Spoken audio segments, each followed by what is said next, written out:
Hey everybody, Hugh here. Welcome back. Well, we're just coming up to Easter weekend and I thought I'd give you a look around the courtyard area here. People on Twitter will be familiar with it, particularly the staging area, as it's one of the main areas that I photograph on a regular basis year round. It's north facing. We do now get the sun on it in the evening times, well, afternoon and evening now, so it is glorious. But at this time of the day, which is the morning, it is still in the shade. But from a courtyard perspective, or the whole courtyard, I thought I'd give you a wee look around to see just what is happening and what's coming to life. As you can see, I'm talking to you through one of the fritillarias. They're a glorious yellow. And really only one of so much that's going on here. I'll pick you up and I'll flick you around and we'll have a look at all the goings on. So there you can see the staging area in all its glory. Plenty of mid-spring bulbs going at a pace, along with plenty of other plants and flowers that have come in to their own now at this point. You'll of course recognise the likes of the miniature daffodils or the narcissi. There's plenty of different varieties of them, and in fact we'll come to them in a few minutes. Some of them have finished in flower. There's the likes of the alpines, the wee little arabis there in flower, and not to be left out, because you do know I like my herbs and veg, we have the greenery of the parsley, and that's been there as a fresh green all winter, and yep, we have used some. Azalea behind, muscari, the likes of an enemy.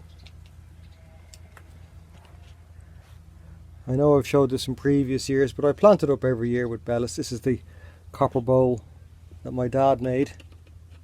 Family heirloom is what some people have called it. It's certainly a fine piece of work. You can see one of the little metal mushrooms that I made as an accompaniment. What we did acquire recently was one of these Heucheras. So you'll know that I've been talking about vine weevil, and vine weevil hit one of the previous Heucheras. It's actually recovering very well over there in the greenhouse, but this is another one.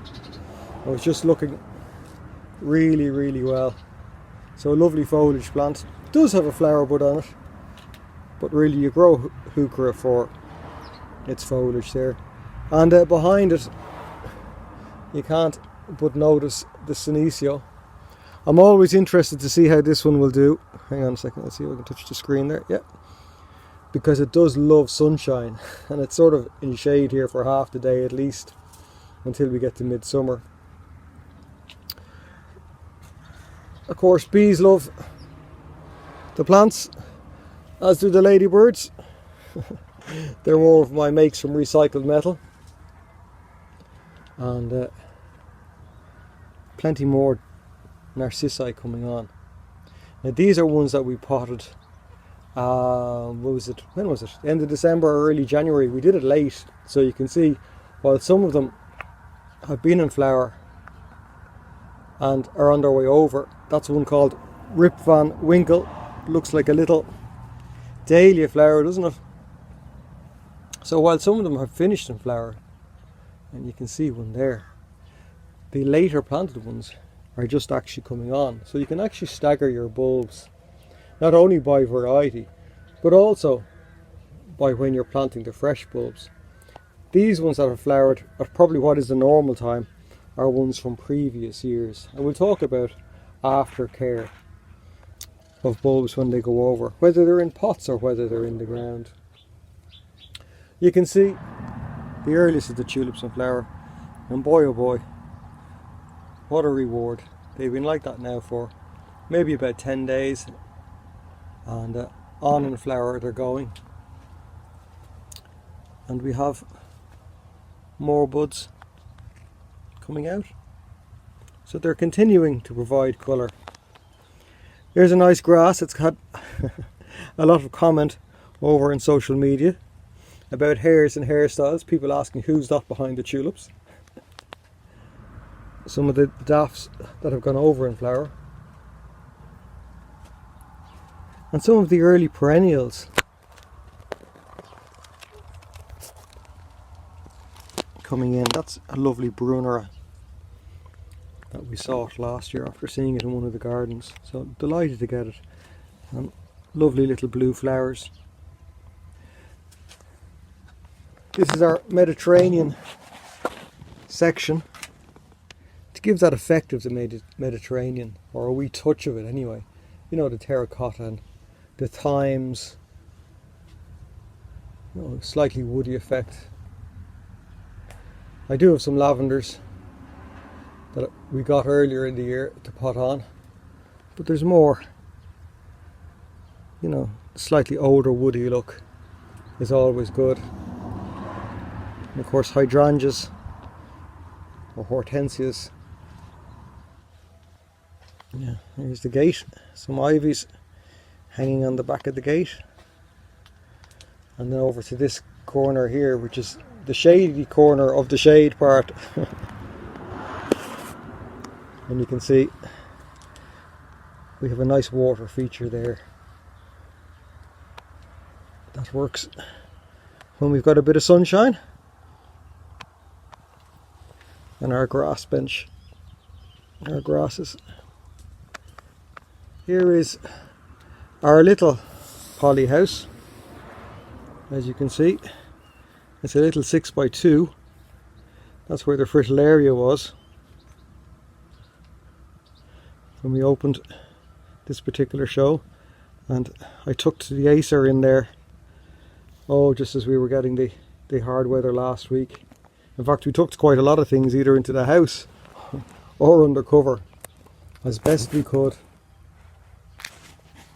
to get them out of that harsh frost and wind. And of course you heard the hailstones on the last video. Some nice little violas, giving a little bit of protection just as they're coming on in their hanging pots. The daffodils that have finished flowering, and even the tulips once they go over, I mean, do make sure, sorry, the camera's slipping there, do make sure you deadhead, you know, remove those flower buds, so let the growth go back into the bulb for next year. Once they finish flowering, it's all about getting them to flower for next year. And with these, don't be afraid to feed them with some homemade food if you have it, but really tomato food is what I'd use here. You know, I give them an application maybe once every 2 weeks, maybe once every 10 days, once they finish flowering. Don't be afraid to give them food, because they're still growing. Even though they finish flowering, they're still growing away, and it will be another couple of months at least before they begin to die back. So the healthier you get them now, the more these leaves are going to pull back into the bulbs to grow stronger for next year. So that's really is the secret to getting them to flower year after year, particularly in pots, is liquid feeding. I do, you know that I'm big into my compost mixes when I'm doing them in the first place, and I put plenty of organic matter in there as well. So supplementing it with some liquid feed at this time of year means that I get 3 or 4 years out of these pots. Once they're lost their way after those few years, what I do is I'll tend to give them as presents to somebody for their gardens or for community gardens, where they'll come back into flower. Then they can be fed, and over a couple of years period come back into flower. Anyway, as always, thanks for stopping by, thanks for the comments and the chats, and of course do like and subscribe if you haven't already done so, and we'll see you on the next one. Bye for now.